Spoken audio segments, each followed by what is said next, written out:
Bago to. Eh.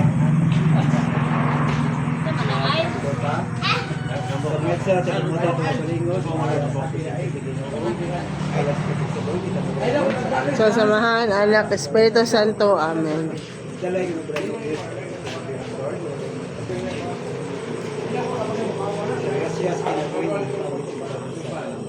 Ini panahon na amahan ang sa ulong ng mga tawhan ng is Cordero. Ang nagtamahal sa kanila ikaw mag-iyak niya ang pagtubo ng Dominikanan. Ngariin sa kanunay ng mga na magtubo siya sa ulam ang sa kanunay sa mga payon. Siya nga nagasudong ang kanang siyang pinapuhi. Kailangan kilamutan yung nagkaibos sa Lord. Kami nagamit kanimo. Kaninong grasya. Ibang ang mga pagkasalamat kanimo. Ikaw mag-abindis yung panalangin niya at sa pagdawat na mas pinili. Makatagal namin sa Diyos, magpaday na mas pagkinabuhi ng kalibutan niya. Kabani kami sa matagalang sa mga pagkamot, sa kanang pamilya, Cordero. Galing karoon nagkaibos sa atin yung Lord. Ikaw sa kanunay nag-ablis ka ng tanan. Aron kami magbuhan diya sa mga pulong.